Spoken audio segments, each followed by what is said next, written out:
Are warm-ups really necessary? Welcome to our warm-up series. I'm Louise Fisher from OTGrow, and welcome to our YouTube channel. So if groups are a passion of yours or a calling, here we discuss tools, tips, and techniques to make you a more effective group facilitator, but also that at the end of the day, it's about our clients where they make sustainable shifts. So we are presenting our warm-up series. I'm very excited to be presenting the warm-up series, and it's going to cover 7 weeks. There are 5 criteria that each warm-up should be meeting. And so we're going to discuss each one of those separately. I'm going to share with you some of my favorite warm-ups, ones that I have used over 32 years of experience and tweaked and shaped and really found what works best.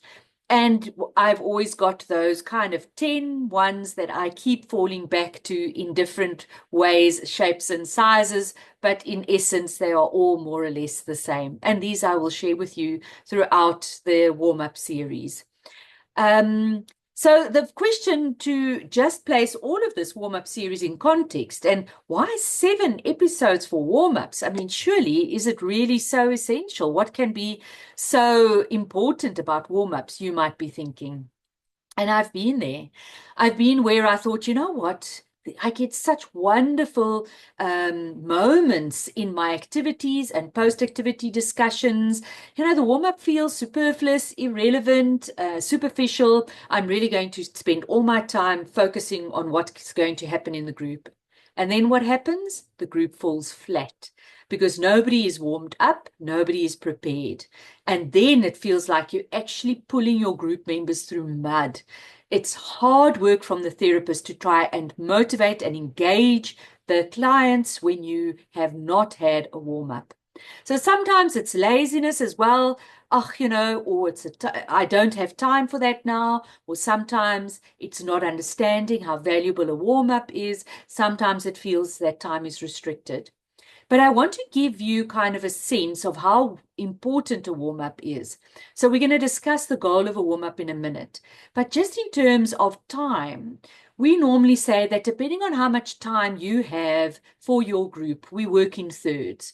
And the first third is kind of meeting the clients, doing your warm-up, maybe 1, maybe 2 warm-ups, and to be able to bridge. That takes a third of your time. So you really have time to be able to do your warm-up.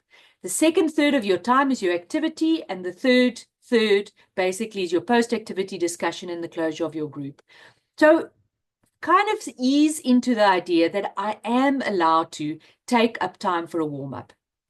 But then why? Why are we taking so much time for a warm-up? What is, in essence, the idea behind a warm-up? So a warm-up has a couple of things that we want to achieve.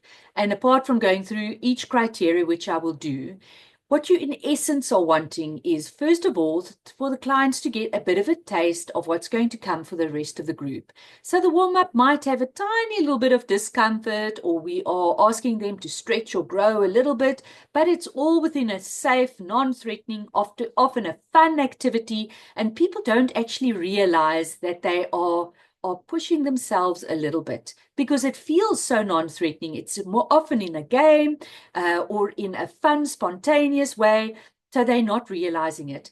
Yet it's almost like we're saying, well, this is kind of on a deeper level what's going to come in the group. And if they're struggling with the warm-up, they're going to even struggle more with the activity and the post-activity discussion, and they're going to become more resistant if they haven't been warmed up. Second of all, we are warming them up physically. Often in groups, we can feel that it's very static. People are sitting. There's not much dynamic physically. Some people get tired of sitting. And so in our warm-up, and knowing that we've got quite a bit of time for it, we're also warming up the body. We're getting people really into the whole group, not just the activity and the discussion. We're also warming them up mentally. Because if I'm kind of stiff and I'm trying to keep everything together mentally, I am really restricted in allowing myself to grow a little bit. We also know that when we are moving around, we are kind of almost symbolically moving our clients out of their stuck way of thinking, out of their negative thinking, out of their unhealthy patterns. So it becomes almost a bodily and a mentally moving around. So literally, we are warming up our clients. And when our warm up is effective enough, you're going to see there's so much energy that is built in the warm up that we almost like riding the crest of a wave. We kind of, in our group process, we ride this wave of the warm up into our activity and post activity discussion. And because the momentum is there from the warm up, you're going to actually see that your clients work harder, work more effectively, which means that you can step back a little bit and the group will use that momentum. And so, in contrast to pulling people through the mud and trying to get them engaged and seeing how passive they are, that is broken with a really good warm up so that we can have this crest of the wave that we then ride for the rest of the group. So, if you are not doing warm ups, I really urge you to take a step back and rethink the effectiveness of warm ups. Maybe the reason you haven't bought into warm ups is because the warm ups you use have not, in essence, really warmed your clients up. And that's what the series is about. We're going to go step by step through each element of a warm up so that you can take warm ups, tweak warm ups, make sure they meet the criteria so that you can ride the crest of the warm up wave. We hope to see you in the next warm-up series episode. Keep well and happy facilitating.